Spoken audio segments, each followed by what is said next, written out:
जय। सनातन धर्म की जय। ओम शांति।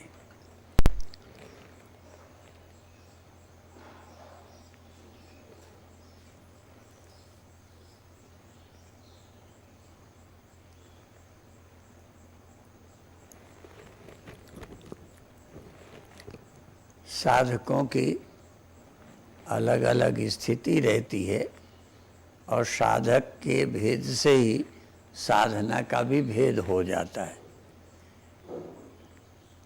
किसी को साधना करने का उपदेश दिया जाता है, किसी स्थिति में साधना करना छोड़ देना होता है या छूट जाती है। जैसे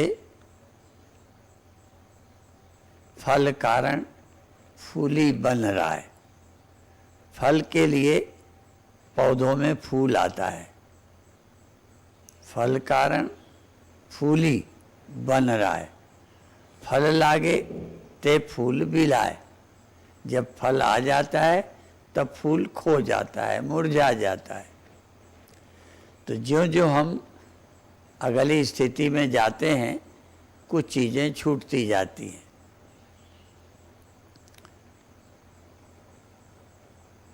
पहले हमें कुछ क्रियात्मक साधना करनी होती है, फिर भावात्मक साधना करनी होती है, फिर हमको भावातीत हो जाना होता है।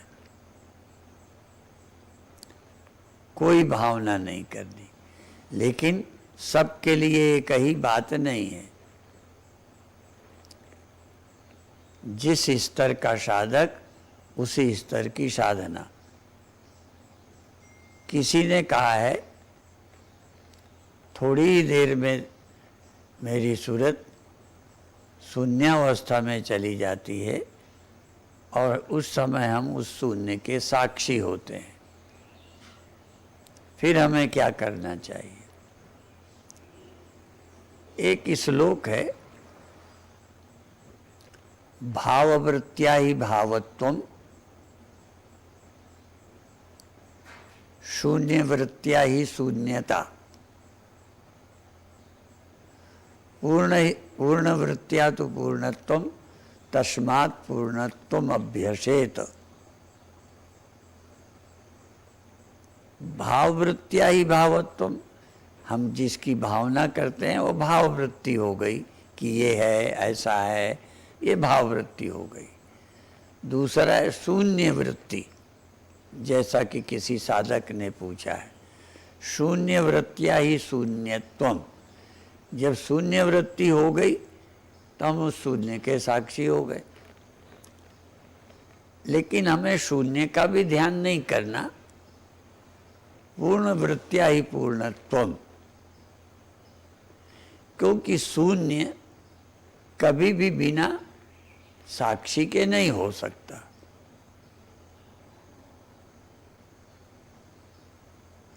क्योंकि यदि शून्य है तो किसे पता चलेगा? तो ये सिर्फ तर्क नहीं करना, हमको उत्तर नहीं रटने, लेकिन सच्चाई ये है कि जब शून्यावस्था होगी तो शून्यावस्था का बोध होगा। उस शून्यावस्था के बोध के हम साक्षी होंगे। कभी कभी कई लोगों को ये भी ध्यान में लगता है कि हमें यही पता नहीं कि उस समय हम सो गए थे कि जागे थे, क्योंकि ये निर्णय करने की बुद्धि भी खो जाती है। कौन सोचे कि हम सोए हैं कि जागे हैं? लेकिन फिर भी साधना में सजगता की बड़ी आवश्यकता है। प्रयास करें कि हम सब कुछ चाहे भूल जाएं, छूट जाएं, लेकिन अपना होना बना रहे। बहुत पहले 40-50 साल पहले मैं मध्य प्रदेश धार में था, तो वहाँ एक पुस्तक किसी ने मुझे दी। उस पुस्तक का नाम था ज्ञान प्रेम। और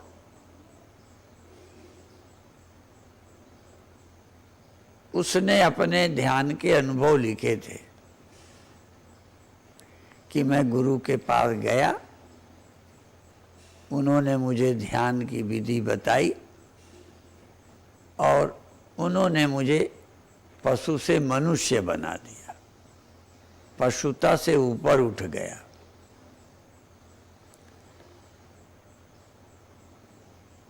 उसने ध्यान की अनेक विधियां बताई और उसके अंतिम शब्द ये थे कि सब कुछ भूल जाओ, ध्यान भूल जाओ, करना भूल जाओ,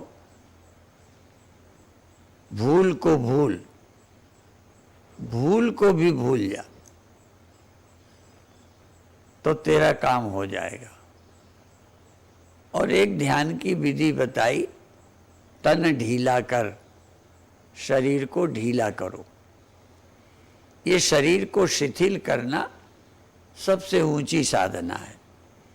योग की प्रैक्टिस करने वाले, कराने वाले लोग सबको शवासन सिखाते हैं।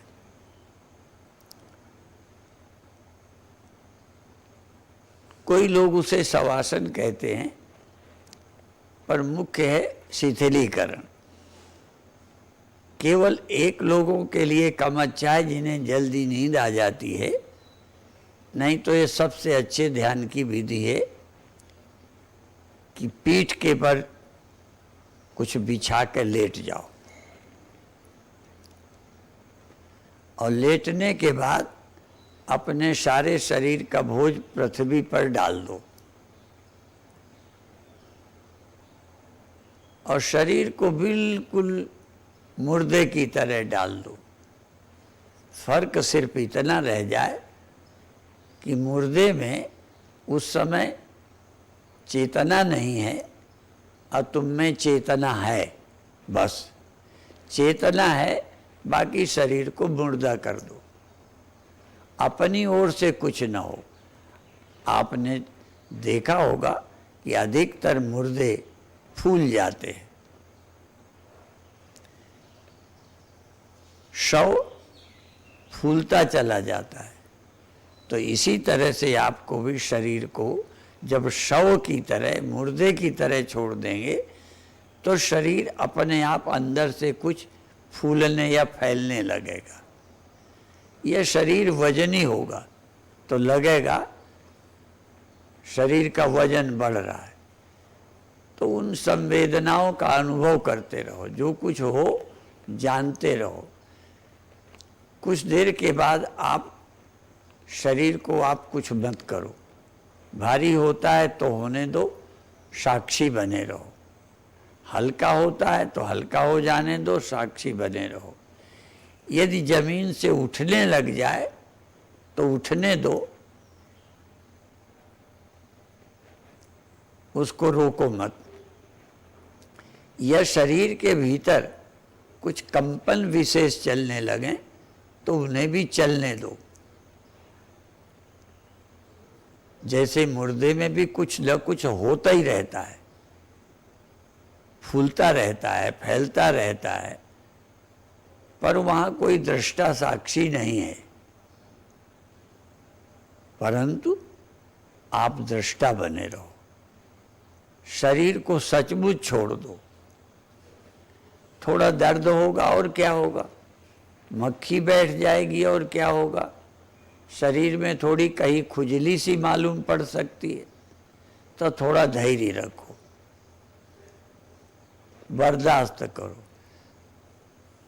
तांस्तितिक्षस्व, उस थोड़ी सी बुरा लगने को स्वीकार कर लो, लगने दो।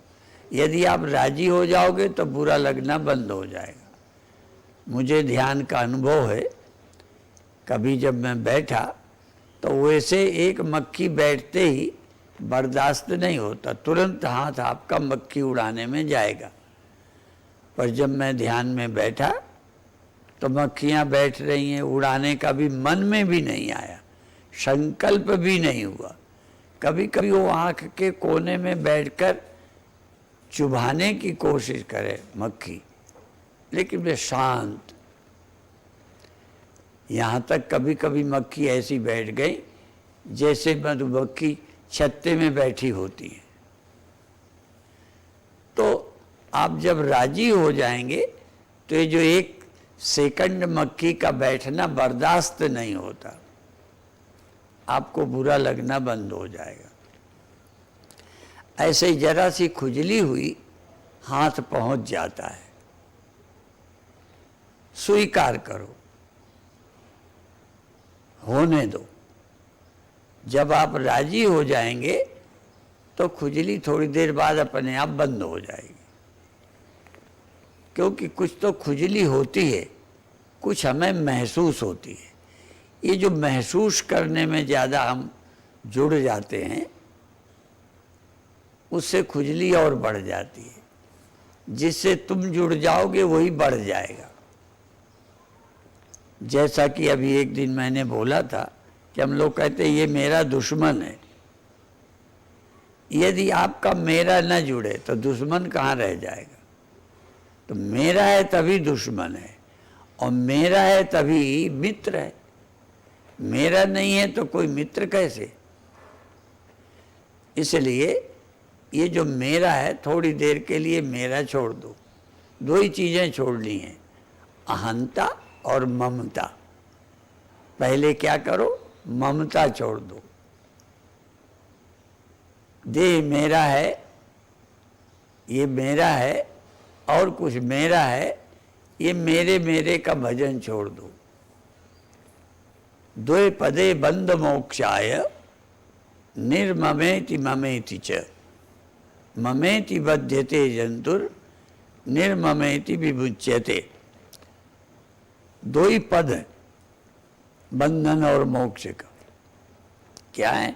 ममेति, ये मेरा है, मेरा है, मेरा है, ये एक है, और मेरा नहीं है, मेरा नहीं है, मेरा नहीं। तो बंधन क्या है? ममेति, ये मेरा है, ये विचार आते ही बंधन हो जाता है। निर्ममेति, मेरा नहीं है, विमुच्यते, मुक्त हो गए। तो थोड़ी देर यही अभ्यास करो। शरीर को मुर्दे की तरह लिटा दो, और जहाँ मन जाए एक ही मंत्र, मेरा नहीं है। किसी में मन जाए मेरा नहीं है। ये तो लोक व्यवहार में आपने मान रखा है। प्रकृति ने किसी को किसी का मालिक नहीं बनाया। हम देह के मालिक नहीं हैं। इसीलिए किसी ने दोहा लिखा है, बड़ा सरल सा दोहा है कि घर की नारी को का है। घर की नारी को क्या? तन की नारी नाई। अर्थात शरीर में चलने वाली नस नाड़ी, इस पर भी मेरा अधिकार नहीं है। ये जो श्वास चलती है, इसमें भी मेरा अधिकार नहीं है, कब निकल जाए। 9 द्वारे का पिंजड़ा, तामे पंछी पौन, गई जाइबे को आश्चर्य है, जाइबे को आश्चर्य, गए अब गए रहिबे को आश्चर्य है। ये 9 द्वारे का पिंजड़ा है, इसमें श्वास रूपी पंछी है। यदि ये चली गई, निकल गई, तो इसमें आश्चर्य क्या है? द्वार खुले पड़े। आश्चर्य ये है कि इतने दिन से रह कैसे रही है, इतने दिनों से श्वास अभी क्यों चल रही है। अर्थात इसमें भी मेरा कोई अधिकार नहीं है, और मेरा अधिकार होता तो प्राण में निकलने ही न देता। मेरा अधिकार होता तो नींद में आने ही न देता। मेरा अधिकार होता तो दुख अंदर न आने देता। इसलिए मेरा कोई अधिकार नहीं है। सब प्रकृति पे छोड़ दो, अपनी जिम्मेदारी ही नहीं है। इसीलिए भक्त लोग क्या कहते हैं? हम राजी हैं उसी में जिसमें तेरी रजा है। एक भजन हम कई बार सुना है, लोग गाते हैं, सीताराम सीताराम सीताराम कहिए, जाही विधि राखे राम ताही विधि रहिए। ये सरल साधना है, जैसे परमात्मा रखे वैसे रहें, और रहें ही नहीं, रहना तो पड़ेगा ही, लेकिन राजी होना। ऐसा कौन है जो राजी होने को रोक देगा? जैसा होगा होगा, लेकिन हम राजी नहीं हैं। हमारा काम है राजी हो जाना, इसलिए आप राजी रहें। तो क्या करना है? जो संभव हो तो शरीर को लेटा दो और मुर्दे की तरह छोड़ दो, और जो परिवर्तन होता रहे, शरीर में वजन बढ़ता जाए तो बढ़ने दो, शरीर फैलता जाए फैलने दो, शरीर के अंदर कोई सेंसेशन, कंपन होते हैं उनको होने दो। यहाँ तक शरीर जमीन से उठ जाए तो उठ जाने दो। एक मेरे परिचित संत थे, वो लेटे लेटे ध्यान करते थे। उन्होंने 1 महीने तक केवल 2 गिलास चाय और उसी में थोड़ा सा बादाम रोगन डालते थे और पीते थे। महीने 2 महीने इसी तरह रहे और साधना करते थे। मैं और मेरे कई शिष्य वहीं बैठे थे। वो पलंग पर, तखत पर लेटे लेटे ध्यान कर रहे थे। तो जो मैंने देखा वो बताता हूँ, और जो उन्हें अनुभव हुआ वो खुद बताएंगे। हम वहीं बैठे थे, वो लेटे ध्यान कर रहे थे। मैंने देखा अचानक उनके दोनों पैर थोड़े ऊपर को उठ गए, जैसे उत्तान पादासन होता है, और पिछला हिस्सा पीठ और गर्दन का उठ गया, जैसे नौकासन बनता है। मैंने इतना अपनी आंखों देखा, पर वो ऐसा हुआ और उनसे एक चीख निकल गई, बड़ी तेजी से चीख निकली। चीख निकली, इसके बाद उनकी आंखें लाल, और वो उठ के फिर बैठ गए। बैठ गए तब उनसे पूछा, जो हमने देखा बता दिया, उन्हें जो लगा वो बताऊंगा। उनसे पूछा क्या हुआ? कहते हैं मैं 15 फुट ऊंचाई पे उठ गया था। बिस्तर पर नहीं थे, 15 फुट ऊंचे चले गए। तो जब 15 फुट ऊंचे चले गए, उठ गए, फिर इसके बाद वो नीचे आने लगे। तो कहते जब नीचे गिरने लगा तो मेरी चीख निकल गई। अब ये अनुभव हुआ। तो जो हुआ वो थोड़ा, जो अंदर मालूम पड़ा वो बहुत ज्यादा। उठे थोड़ा, उन्हें ज्यादा मालूम पड़ा। ऐसे ही शरीर कम फैलेगा, तुम्हें लगेगा हाथी जितना भारी हो गया। उठेगा थोड़ा, तुम्हें लगेगा बहुत उठ गया। ऐसे ही मैं एक बार ध्यान करता था, तो मुझे लगा मेरा मुख पूर्व से अब धीरे धीरे मुड़ रहा है और दक्षिण की तरफ मैं मुड़ रहा हूं। तो रीढ़ में झटकाया, थोड़ा मुड़ गया, फिर झटकाया, थोड़ा मुड़ गया, झटकाया, थोड़ा मुड़ गया। मुझे लगा मैं लगभग समकोण की तरह पूरब की बजाय पूरा साउथ को मुड़ गया। ऐसा लगा कमर से पूरा शरीर मुड़ गया है। पर जब मैंने ध्यान छोड़ा, थोड़ा मुड़ा तो था, पर बहुत थोड़ा। अर्थात ध्यान में जब थोड़ा कुछ होता है तो बहुत लगता है। थोड़ा उठोगे लगेगा बहुत उठ गया, थोड़ा वजन बढ़ेगा तुम्हें लगेगा मैं हाथी की तरह वजनी हो गया, जमीन में धंसा जा रहा हूं। तुम्हें थोड़े फैलोगे और लगेगा बहुत भारी हो गया, बड़ा होता जा रहा हूं, मोटा होता जा रहा हूं। तो ऐसे में घबराना नहीं। कुछ साधक फोन करते हैं पहले से भी और वो अपनी समस्याएं बताते हैं। तो हमने कहा ध्यान में डरना नहीं है, घबराओ मत। ये देखो ये चमत्कार हो रहा है, हम उड़ न जाएंगे, उड़ना लगेगा, बहुत भारी ना हो जाएंगे, लगेगा। तो ये जो महसूस हो उसके दृष्टा रहो, अभय रहो, निश्चिंत रहो। ये अंदर से निश्चिंत रहना। और इससे क्या लाभ होगा? एक दिन शरीरांत होगा, प्राणांत होगा, तब भी आप उस घटना को भी देखेंगे कि प्राण समिट रहा है, पैर से प्राण समिट रहा है, हाथ से। आपने देखा है अब तो मशीनें हैं, पहले मशीनें नहीं थी। हमने भी एक माता को देखा, शरीर छूट रहा था तो उसकी नाड़ी बंद हो रही थी, इसलिए वैद्य पहले नाड़ी देखते थे। अर्थात प्राण जब छूटता है तो पहले हाथों की रक्त संचार घटने लगता है, हाथ शून्य होने लगते हैं, नाड़ी बंद होने लगती है, पैर से प्राण का संचार रुकने लगता है और सब प्राण से मिटकर सिर पर आ जाता है और तब उत्क्रमण करता है।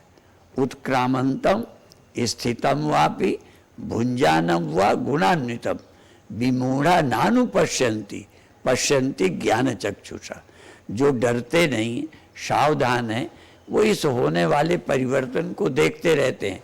मृत्यु के समय भी देखते हैं कि पैर शून्य हो गए, हाथ शून्य हो गए, अब ये हो गया, अब मैं बोल नहीं सकता, सब मालूम पड़ता है और वो अंदर दृष्टा रहता है। शरीर छूट जाता है, वो मरता नहीं है, वो शरीर को छोड़ता है। तो योगी लोग शरीर छोड़ देते हैं। तो अभी आप क्या करो, जो परिवर्तन हो शरीर को मुर्दे की तरह रख दो, जो परिवर्तन हो उसके दृष्टा बनो। उठने लगे उठने दो, थोड़ा दृष्टा हो, अभय रहो, निश्चिंत रहो, धैर्य रखो। तो इससे क्या होगा, आप मरना सीख जाएंगे। कई लोग कहते थे ध्यान में कि हम मृत्यु सिखाते हैं, हम मरना सिखाते हैं। तो जो ध्यान में मरना सीख जाते हैं उन्हें मरना कुछ नहीं रह जाता, मरने की समस्या हल हो जाती है। इसलिए आपको चाहिए कि शरीर को लेटाकर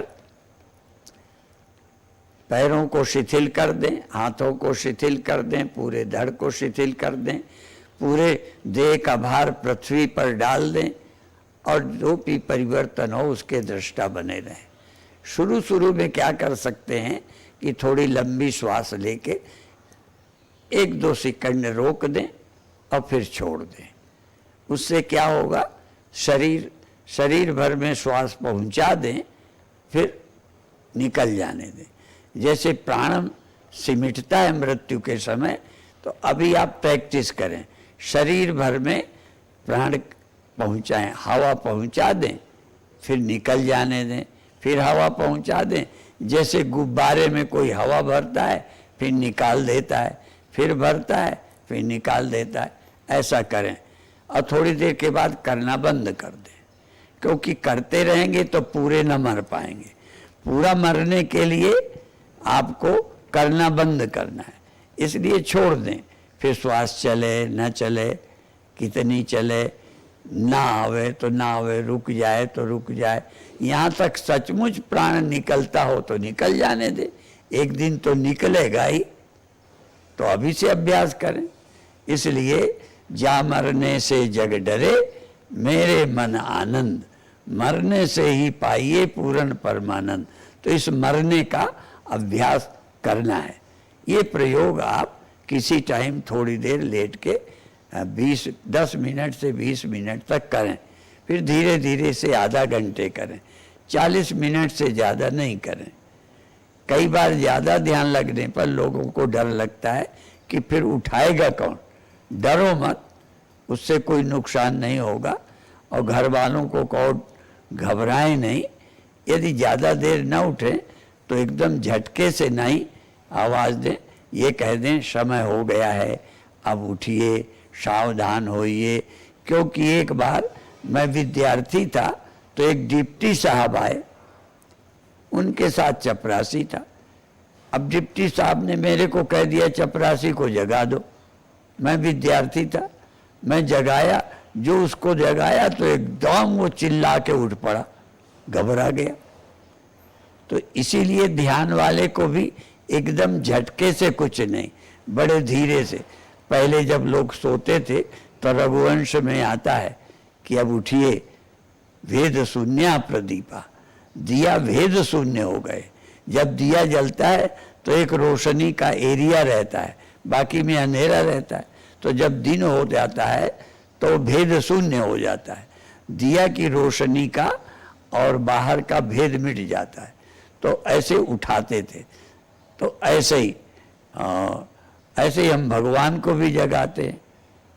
तो हम ध्यान से उठने वाले को एकदम न हिलाएं, जोर से डराएं नहीं, सावधानी से कहें समय हो गया है, अब धीरे धीरे छोड़िए, सहजता में आइए और शरीर को सक्रिय कीजिए। तो फिर पैर हिलाना, हाथ हिलाना, धड़ हिलाना, फिर दाएं या बाएं करवट करके उठ के बैठ जाना। इस तरह का अभ्यास आप कर सकते हैं। आज इतना ही। ओम शांति शांति शांति।